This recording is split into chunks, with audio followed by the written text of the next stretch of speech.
The House of Mystery presents Inside Writing, the radio show where authors discuss their writing process in all genres. House of Mystery, I'm your host today, Al Warren, and joining me on the co-host seat is Mr. David North Martino. Hey, Al.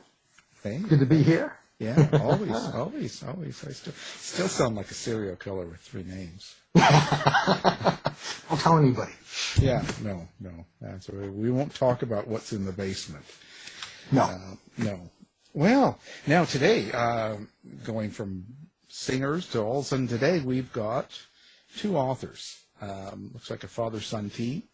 And we're going to be talking about their book, Spellbound, Under the Spanish Moss, A Southern Tale of Magic. So welcome to the show, Connor Garrett and Kevin Garrett. Thank you for being here. Thank you for having us. Having us, Al and David. Thank you so much, guys. Wow. So now, father-son team. How did that happen? I have to ask. I couldn't imagine writing anything with my father. So how did you guys get connected enough and about a certain subject where you wanted to write something?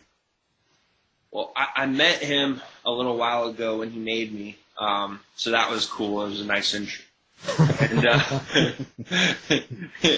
And you know, how we kind of got started with it was we had always talked. We obviously were close, but you know, ever since I was a little kid, right? My dad's a photographer by trade and a writer as well, but he'd been showing me around and just always trying to teach me things about art and life. And, you know, my passion really developed for writing, though, as I got older.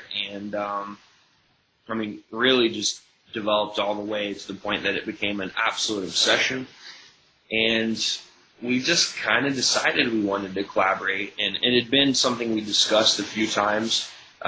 Just every now and then we'd think, this would be interesting. But something particular stood out, which was big fish. And I think it sort of planted a nice seed where, you know, I think it's important to note where your inspiration comes from. I think to always give credit where credit's due. And we really loved the whimsy of big fish. And I think that was kind of a big seed. But Roger, you could kind of elaborate from there and talk about the next steps. Sure. I think that, you know, as Connor mentioned, we were always interested in, you know, and dreamed of when we get older, me getting very old and then him getting old enough to, you know, really be able to plant and have some life experience. We wanted to make some art together. We wanted to write something together. We wanted to write songs. You know, we'll first have to learn to play music first, but I mean, you know, anyway, but we had big dreams and aspirations from it. We want to make something together. And, you know, as Connor was packing up to move to Lebanon, you know, we kind of made a promise to use what's happened to talk and confer every day. Let's just keep our friendship and let's just stay close no matter what. And, you know, he had this big, long list of ideas. He goes, I've got, you know, I don't know, 10 or 15 ideas of possible book subjects I'd like to follow through with. And he goes, if you were going to order them, what would you order them? And if you were interested in any of them, what would you interest? And he had a Southern theme, you know, novel that he had started when he was younger. And, you know, interestingly, I had one from about 20 years ago that I stopped on. And, you know, just, you know, Connor can speak for himself about why he stopped. But I just, you know, as I was writing, I was editing, and I was just, you know, I just have a big critic living inside of me. And so, anyway, we chose a Southern novel, and he started to work on it when he got to Lebanon, and we started to confer on it every single morning at 8 o'clock Georgia time. You know, we had a writing session, and we just both felt compelled to have something to show the other one each day, and we worked off a shared Google Doc. And, you know, I don't know, what was it, Connor, about 4 months, and we had a finished book? Well, so the outlining took a few months, but, you know, once we got writing, it actually took us 3 weeks to write the book because the outlines had been so thorough that it was 21 days of pure writing. Mm. There was really, the process was very smooth. It was just the 3-quarter mark of the book was difficult, where there's a point where outlines can only get you so far. You can outline as much as you want, but there's a certain point where, you know, your story is going to kind of surprise you a little bit, and that happened about 3/4 of the way through. But we actually ended up getting over it, and then the story became stronger after that point. So, you know, and because of that, so that little tension there 3/4 of the way through was very valuable for the book. I see now kind of the subject here when you talk about it, a Southern tale of magic. So what is it you mean by that? The magic theme, like how is that incorporated in the story? Well, the story, being a fantasy book, it's very whimsical by nature. So as you go through, you meet all kinds of very interesting characters. Some are literally magic, and some are character-wise kind of magical. Wally, for example. Wally, there's a magic in his being, in his essence, right? He may not be he's kind of a messed up messiah of sorts to the story, right? And there's a lot of things like that going on, and in the setting itself, there's some interesting things going on. But one of the large kind of crux of the story here is that Gareth Greyfin's father, Samuel, actually gets bitten by a snake as they're careening the boat. And so then that leads them kind of on a quest for the ingredients to get him basically out of this suspended animation that he gets put in by a witch. And so, but the story is really about the characters that you meet along the way. You know, that's, I think, what makes it an interesting story, is the characters. How do you manage the storylines and character arcs in the novel between both of you as you're working through the story and the plot? I think a large part of that is a respect for each other's talents. I came into it admiring my dad's thought patterns because we think differently. I've worked really hard at developing my skills as I feel like this may sound a bit grandiose, I don't mean it to, but as a poet, and I don't mean poet as in I am so poetic, but I mean that just literally writing poetry. So one word to the next, trying to compound power, and trying to put the words together in the right order, and being very meticulous with that.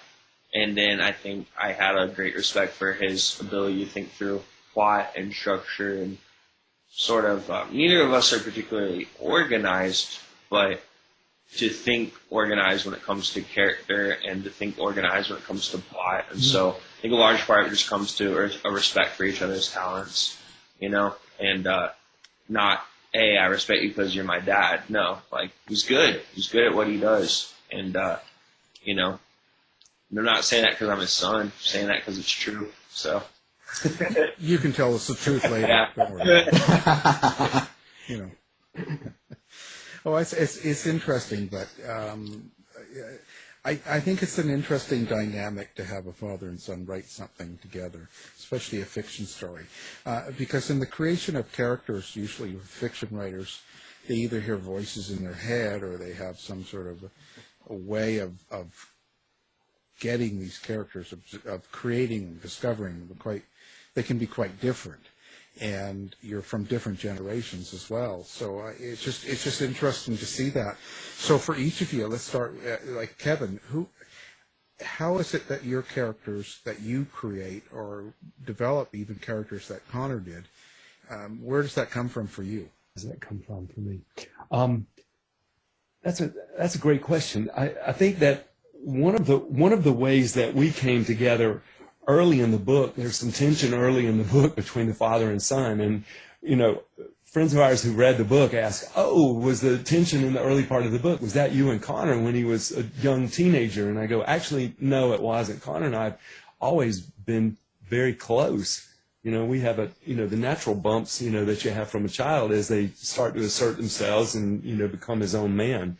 I'm more of an advisor. I'm not a boss, and I'm not the dad, and, I'm not the guru. You become very fallible to your children as you age. But we were working through, like, how do we write the tension between Gareth and his father Samuel when they're on the boat? And Connor, I actually wrote the part of Gareth being the rebellious teenager. I wrote because that was based on me and my father. I had that dialogue inside. I go, but I'm not sure how the father should be. And Connor wrote the father. He wrote the father's character. And then for the rest of it, the book is magical realism. So what we wanted to do with our characters was, well, where do they need to go next? Why would they do that? Even if we don't write it, we had an inner dialogue and a backstory for each of the characters, and we tried to move them along so that you would feel growth and change, and the relationships grow and change as we move the book along. But it needed to be based on, okay, well, if that's what you want it to do, if he's going to be down in the there's a place where we're in the cenote, and how does he get there? Why do they get there? How do they get out of there? And how does that move the story along? When it came to the character development, again, we always try to write with dimensionality in mind.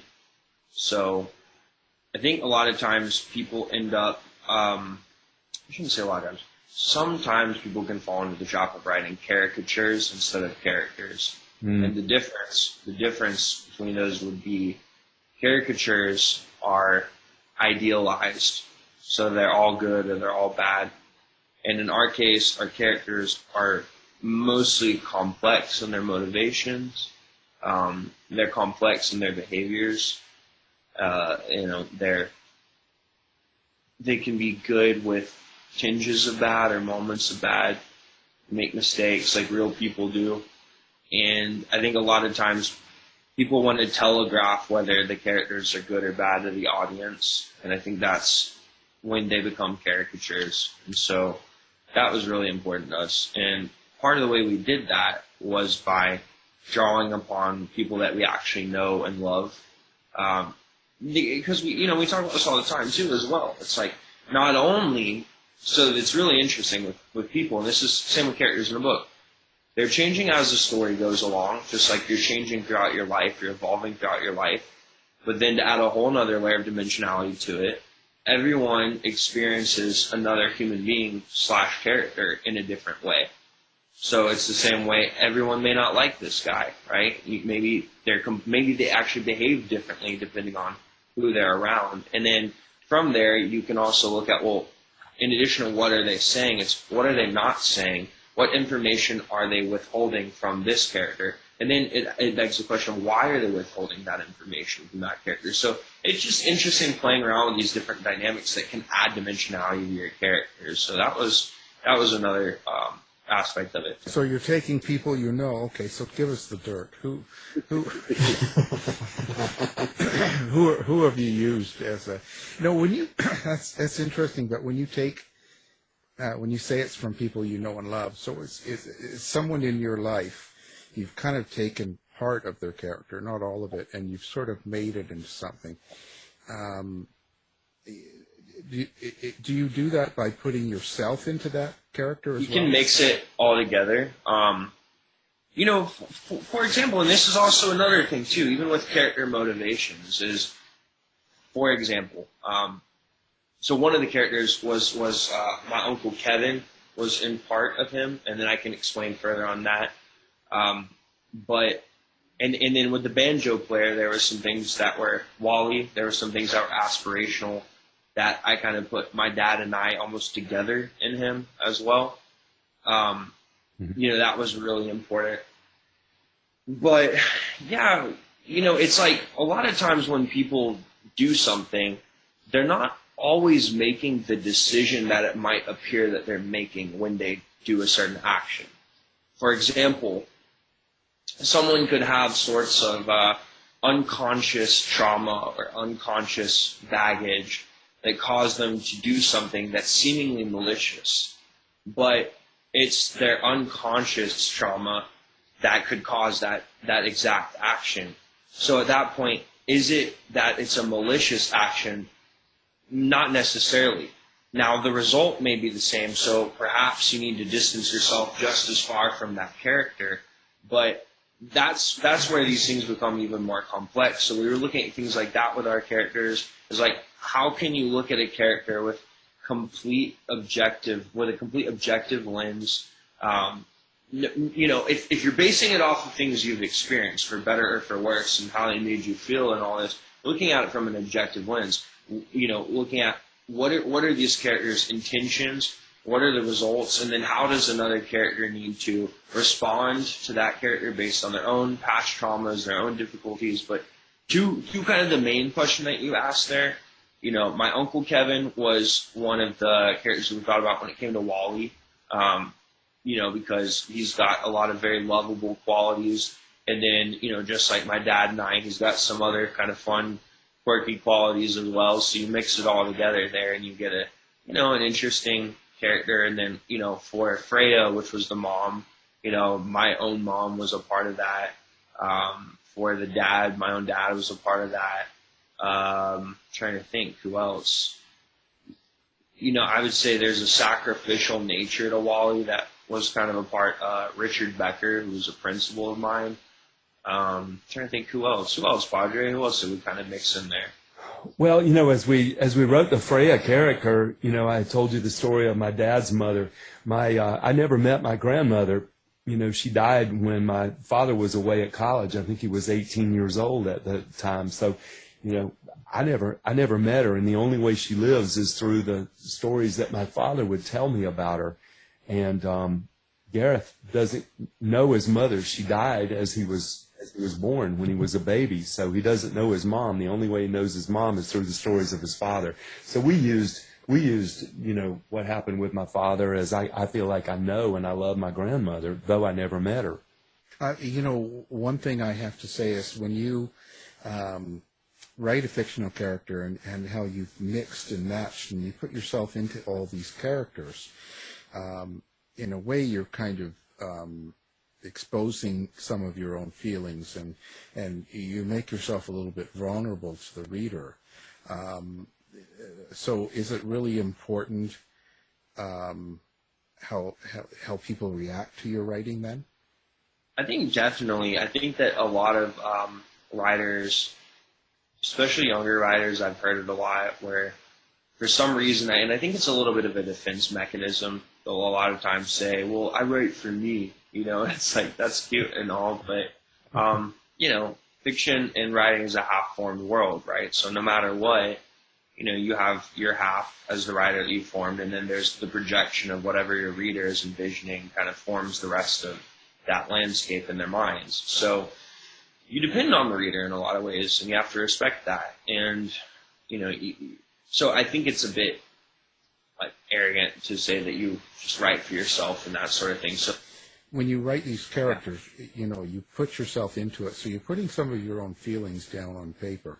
You're kind of exposing or making yourself vulnerable to the reader, in a sense, so I could be reading the story, and I know some of you is in that character, and some of what you're saying or feeling through that character is kind of it makes you vulnerable a little bit. And so I was just wondering about, so if someone reads it and kind of goes, well, that's a lousy character, or you know what I'm saying? So you kind of get feedback from people, good and bad, towards your own feelings in characters that you've created. And I'm just wondering if I see what you're saying. Yeah, so the judgments towards the characters, that's a funny thing. So there's vice signaling and there's virtue signaling, and they're both sort of interesting concepts. And I think, it's one of those things where, if you're truthful and you're raw, I think we do some vice signaling in the story as well, in sort of subtle ways. And it's like, I think, both my dad and I are pretty frank about who we are and what we believe, for better and for worse, and so, I mean, we've had some viewpoints that both of us, have shifted over time, that haven't necessarily always been on the straight and narrow, but we've always tried to do net positive in the world. And so it's kind of like, I feel like we're at peace with ourselves. So any sort of judgment that readers may have about certain characters, I don't feel particularly vulnerable about any of them, if that makes sense personally. I don't know how you feel, Padre, but that's my view on it. Oh, that's Well said, Connor. I feel I don't feel vulnerable, if I get a critique on it or if somebody has something to say about some of the characters. I like this character. I don't like that character. If they like the character, I don't feel, oh, you're really praising me. I don't feel that at all. But I do think that as we write this, the more you can be real, a realness to people, and you're vulnerable with your characters, their flaws and their good attributes, the more you connect with the reader. It's just like all of our stories, it's like if you're trying to always paint yourself as a hero, and I'm only going to tell good sides of every story, it's like you really don't connect with friends, you don't connect with family, you don't connect with people, the way you do when you just paint yourself as you really are. We're all fallible. Yeah, everyone but me. Now I'm thinking about this. So you've got the top story that he's bitten, and there's the search for the cure. But under that story, under the main storyline, do you have let's say an under a theme or something that? So I pick up your book, I read it. What is it you want me to take away from that, other than the story? That's a better way to say it. Yeah. One of the things would be how the characters transform each other. I think that's a very critical part of it. Just seeing how belief can transform people, kindness can transform. Conversely, I think, I guess our characters, at the point where we're on page in the story, it's mostly based on most of the characters are actually seeing positive change that they are affecting upon each other, less than negative. So some negative things have happened to all of the characters maybe off page, but as far as really when our action is taking place, I think they're all affecting each other pretty positively. I would also say the capacity for someone to be a hero in a moment, to choose to be hero, to choose to be good, as opposed to necessarily being inherently good or inherently amazing. Because, growing up, in a fairly religious context, we're almost, especially as kids, right, you're told, for instance, to be like Jesus, as an example. But if you take that literally, then you're looking at least scripturally, something that's supposed to be perfect, right, in theory. And so you can kind of misunderstand that and then think that the standard is to be perfect. And I think that was a really important message in our story, was that it's not really the case. The goal is not perfection. The goal is striving. The goal is hopefully just to try to do better the next day than you did the day before. And just not perfect. I think that's an enormous part of it, because even one of our main characters, there's something that on a very physical level is kind of considered, I guess, would you say it's a flaw? That may not be PC to say, but definitely slows her down. And, she's able to kind of work around that and actually ends up in spreading her wings in a pretty glorious way. So I'm wondering, when you're writing dialogue, I'm wondering, do you hear the characters in your head? And how do you together, as since both of you are writing the book, do you ever find that there's a conflict maybe in how the characters sound, or are you able to pretty much mesh those characters between yourselves? We had a rule as we started to write, a rule or an agreement between the two of us. The best idea wins. Yeah. The only thing that matters is what propels the book forward. Just park your ego at the door, and if you come up with it, bravo. If I come up with it, bravo. Either way, both of our names are on it, and there are days where, it may be 70-30, and then another day, 10-90, in terms of how much each of us put into it. But, in the end of it, the book is Garrett and Garrett, and that enables us to go ahead and be so excited by the time we got to the end of this book that we started outlining on book 2, and we're currently at work doing revisions on book 2 in this series now. Draw your inspiration from, let's say, Connor, as in, is it other writers? Is it music? Is it people? Where do you kind of get your spark? Yeah, so I love that question. That's a great question. I think it's a whole variety of sources. I think I try to take a little bit of everything that I can. I'd give a lot of credit to, when it comes to simply putting words together, I'd give a lot of credit to a lot of the surrealist poets, like Pablo Neruda, Octavio Paz, Federico Lorca, there's some others, but those would be the big ones there. In terms of just thinking creatively about story, I think Kurt Vonnegut's really interesting. I haven't read as much of him as I'd like, but I think he's really interesting in terms of just not feeling stuck to genre. Like I think Slaughterhouse-5 is still like the most genius book ever. Yeah. I think a lot of the songwriters really impress me, like Don Henley. I think he's really interesting. And I think just seeing their work ethic, because imagining how they got through a lot of their insecurities, because they're not just hearing things, they're not just looking at things from a story perspective, they're looking at things also having to hear them, and just bring so many elements together. And I could see how, if you're a perfectionist, how they would probably, just to get all the elements to come together perfectly would just be a really difficult challenge. And then I also get inspired by artists that I kind of view as great but very flawed. I think they're the most inspiring. So, for example, in prose, Jack Kerouac, I look at him as a great writer for sure, but I don't think that he's untouchable as an example. Like, I think that you can read him and you can kind of pick up on what he's doing. And if it was your desire to write your version of On the Road, you may not have the same commercial success as he had, because some of that's a matter of timing and a bunch of things. But I think that he has a style that can be emulated. When it comes to music, for instance, you hear like Jim Morrison as an example for the Doors. Was he the most fantastic singer? Maybe not, but he absolutely had a style, and he had a great fit with his band. And so, I think those are kind of interesting, because they take out some of the pressure of it, because if you want to be great, you feel naturally a lot of pressure as you're working.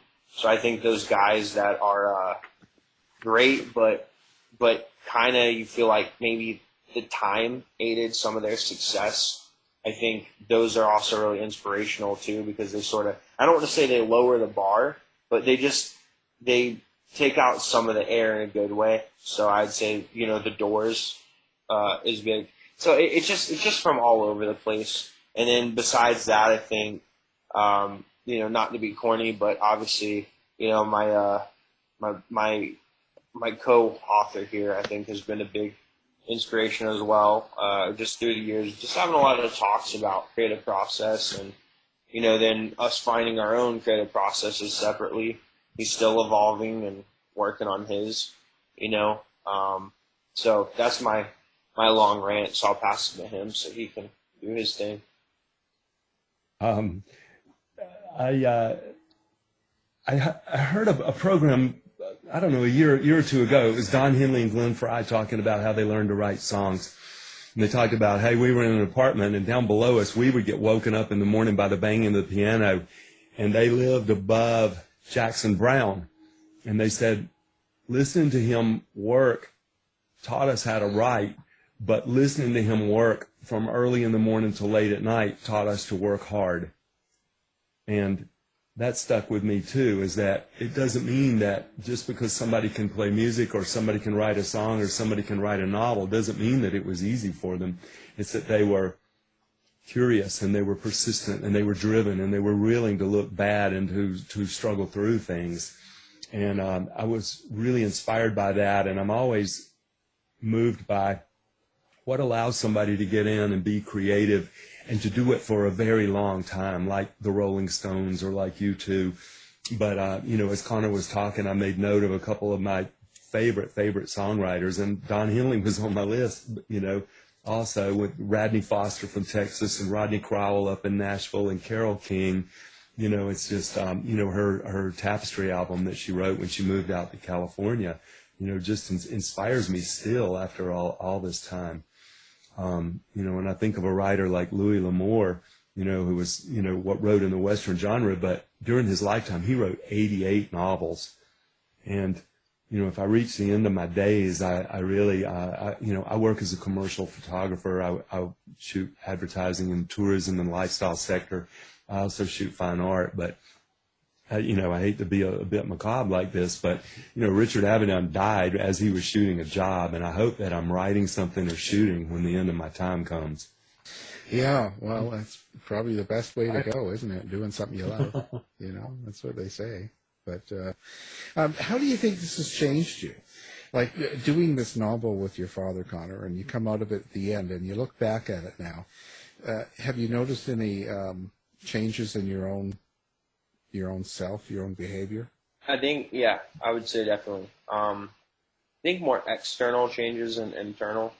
I think a lot of times in life, it's like you can look at a lot of things, and it's did you really change so much, or did the circumstances around you change? I think it's important to know when those things are different. And in my case, I think the first book that I wrote that was a full-length book was called Falling Up in the City of Angels, and it was inspired a lot by On the Road, and it was about, you know, the guy kind of turned it into fiction, but it was honestly all true stuff. But it was about, you know, a young writer who leaves his hometown and goes out to Los Angeles and kind of is a bit of a lost boy wandering around out there and finding his way. And it's a book about lostness, actually, and about longing and a whole bunch of things. But it's a fun book. But that book then, you know, gave me sort of not a confidence, but it was like, okay, check, right? It gave me something to step on, right? I think each project's like a step, helps you step up another step. And I think that it gave me the peace to be able to work with my dad on this book, you know, because I think had I not seen that I could do it, I think I would have, maybe my pride would have gotten in the way, you know, whereas because I've written a book, there was no sense of pride with this in any kind of negative way. I was concerned about that when we first started because, you know, you work so hard on a book and, you know, you want to feel a sense of ownership when it's done. And the idea of writing fiction with someone else, I was concerned a little bit at first that I wouldn't feel the same sense of pride or skill or like I'd earned the story, you know, but it wasn't that way at all. We worked hard together, and it was never a sense of diminishing for either of us. I never felt like, oh, you know, couldn't have done this, didn't do it. It's like, nah, we just worked on creating the best story we could. So I'd say as far as changes, really, just being grateful and feeling really happy and proud of what we've done. It's given me peace to focus on other areas of my life because it was, you know, not finishing a fiction book and not finishing certain things was driving me so crazy that it was making it hard to hold down jobs. It was making it hard to sleep. It was making it hard to do anything because I wanted it that badly. And so to an extent, it was making me actually crazy, you know, literally. So I guess that's a change, is that it's brought me a lot of peace. It's helped me be more sane, and we're gearing up, you know, for the second one. It's done pretty much, and we're just revising in the third, and just the joys of creating, and it's grounded me a lot. So I'd say that's a big change. Yeah, man. I just feel like for me, this was a labor of love, you know, kind of a fulfillment of a dream, you know, that I got to work on a project with my son, you know, and every day we just roll up our sleeves and go to the laboratory or go to the studio together and work to create something. And it was such a fun ride. And I feel like of all the things I've got or all the things that I've done, you know, I've got a box to check off now. It's like, by golly, we wrote a novel. We wrote a fantasy novel, a historical fiction fantasy novel together. And forevermore, we've got that. And I think the other ones will be better. But, you know, man, there's something magical and wonderful about the first. And, you know, it really helped me kill the critic and speed the process. And it's actually, you know, Connor, you said something earlier about something that given you wings. You know, I feel like this has given me wings to be a little less critical, a little less uncertain, you know, with my other projects and other things that I'm working on. You know, and I'm proud and excited forevermore to have this and to be able to say that we did it together. I was wondering, do either of you have any hobbies or activities that inform your work that you draw on to create story?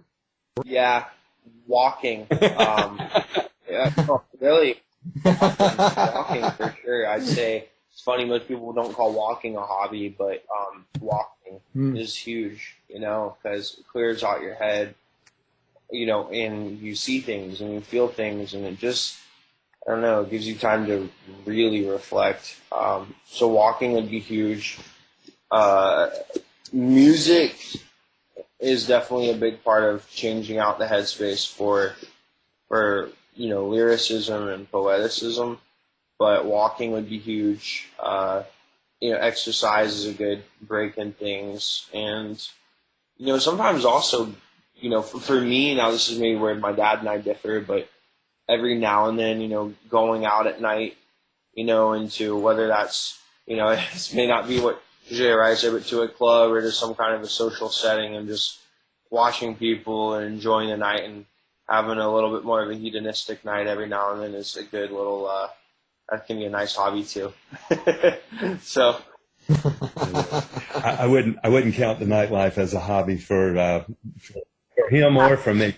However, would join in with the hiking and the walking, though, is that I think Connor and I are both kinetic. It's, you know, it's like when I'm walking or when I'm moving, or if I'm hiking and moving in nature, it's easier for me to process things. You know, like I remember things that I've shot, I've photographed, and I'll be editing and rearranging things and kind of imagine how I'm going to move the sliders when I get back to the office on photos that I'm doing, or how do we, you know, what would move a character, what would move the story for tomorrow when I need to be on the phone with Connor.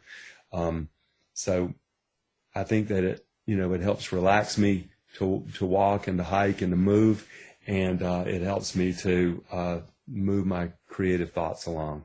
You know, I wonder, you know, with the last few years and the tension felt around the U.S. as well as the pandemic and all the things going on, I wonder if that, being that you're a fiction writer,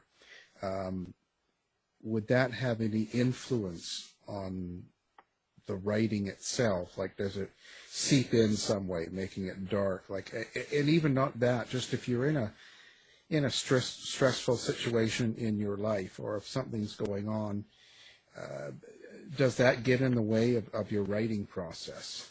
I'll start with Connor. Yeah, so it's funny, when I first came to Lebanon, I don't know, maybe it was 2019 or something like that. The protests, because of the economic situation here and all kinds of things, they started the week after I landed. Or maybe it was maybe like 4 days after I landed. And so there was like burning tires everywhere. And if you know Lebanon, there's kind of one main road. Like you have some roads in the mountains, but you really have one main road to get from anywhere in the country pretty much. So if there's burning tires on that road and there's protests, then you can't really go anywhere. Everything's sort of shut down. It's odd. It's very easy. If you wanted to, it's a very easy country to shut down. If you wanted to completely just cripple it. I guess they've done it themselves at this point. But so anyways, you know, what that did though is it meant that all through the writing process in this first time over, you know, a lot of times, I mean, we literally shut in the house in a way where we can go anywhere, and at the same time, my fiance both so her dad had died in that same year, earlier in the year. Then her mom ended up dying later in the same year, both of cancer. But at the time, I was also helping her take care of her mom as we were writing. So there was a lot of death and grief around, and that also definitely is a theme in the book for sure. So it was absolutely informed by that, and watching her and how she was navigating grief and navigating death and these things. That's topics that do come up in this story for sure. And I think in addition to that, even now as we've been working on some other things in the second book, the lockdowns, just like everybody's been affected by them.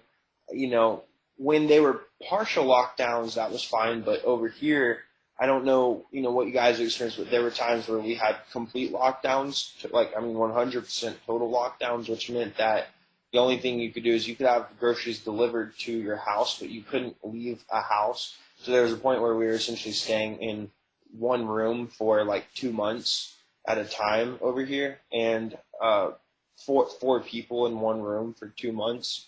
And so it was weird because it was like a very luxurious prison is what I found. And what I mean by that, but it's good to have experienced that because I've never taken freedom for granted.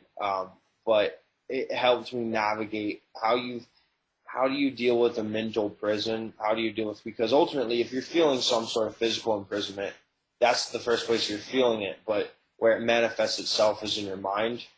And so it was working on how do we write when you're completely trapped, completely. So you feel like J.K. Rowling talks about the Dementors, right? They were a metaphor for her depression. But so when you basically have the Dementors sucking everything out of you, all over yourself, how do you fight through that, and how do you create, and why do you, when you lose your why, when you don't have a reason, how do you reverse engineer that and find a reason to create in spite of your why being completely drained away from you and eliminated, butchered, everything you can imagine?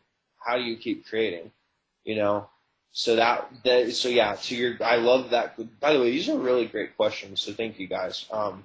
But yeah, so absolutely what you asked, these have had an enormous impact on our writing and as our growth as authors. And Padre, over to you. Yeah, I think the pandemic gives us all a sense that we're on an island. That's what it felt like. The roads are empty. It's just like everybody's gone and everybody's afraid. And I felt very alone during that time. And I think that there was a sense of that in the early part of the book. When the father is, when Samuel is struck by the rattlesnake, there's no place to go. It's like, I'm going to die. There's only one thing that we can do. If you can get me to the witch, then I've got one chance for it. It's just like, for us with the pandemic, we're just holding on, and we all know people that have gotten sick, and we know people that have passed. I had a very close friend of mine lose 4 family members within 7 days. It was, it's touched us all.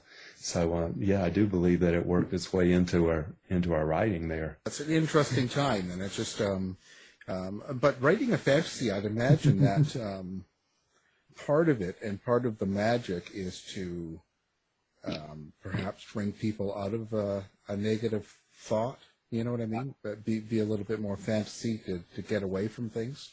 Yeah, definitely. And a lot of times, I think what happens as well, though, is that fantasy can be written purely for children. And what I mean by that is it's like we talked about, dimensionality, and I think a lot of times it's simplified so much, or it's tried to be made to be so clear, everything is. And I think some of these challenges that added maybe a bit of shadow to things are good, because it's like, how do you remain hopeful even when things do look a bit dark? That's a very important part of all of this. Well, so now how do people find you or get a hold of you? Do you guys have a website together, or do you have some sort of Facebook together or anything like that, or what? What do you got set up for people? Well, my dad's got a great photography website. We could start with that because he's seriously, he shoots all over the world for it. So is that GarrettPhoto.com? What is that? Garrett.com. Yeah, so that's a good one. I'm not biased, I swear. It's really just that good. And then, we have a publishing company as well that my mom and I run together, who is basically Freya in the book. So that's lucidhousepublishing.com. LucidHousePublishing.com. My Instagram is @ConnorJudsonGarrett.com. Same with I think that's my author page on Facebook as well. That's most of the stuff I can think about right now. Oh, that's fine. We'll get that up on our website too, so people listening can do one click and they can find you. Send you their thoughts and mail and stuff like that. And wow, it's pretty interesting. So good luck. So you're going on to our second book next, hey? And is this going to be kind of a series, or is this all new characters? It's actually a series, and we've taken our characters from the first book, and the ending of the first book leads you right to the beginning of the second book. And the first book is set in coastal Georgia, outside of Savannah in the 1920s. And then the next book is the working title on the book is Fragrance of a Shadow, and it's set in San Juan, Puerto Rico, and the area around San Juan. He's not going to get bit by a snake again, is he? Nah. No. You got to pick the book up. Come on, some spoilers here. We got some spoilers here. Come on, we got to know. It's crazy. So that's great that I'm interested. So either one of you, like even Connor, did you always think you were going to be a writer? Was that something that you were writing from as young as you can remember, or is this something that came along late?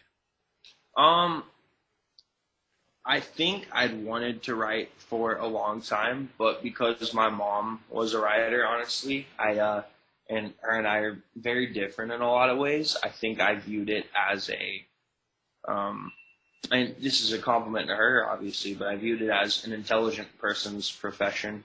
And I didn't, at a young age, necessarily think that I was all that intelligent.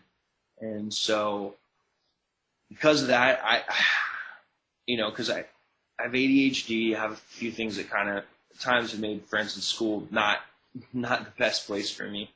And gave me some challenges that I had to work through and learn mechanisms to get around.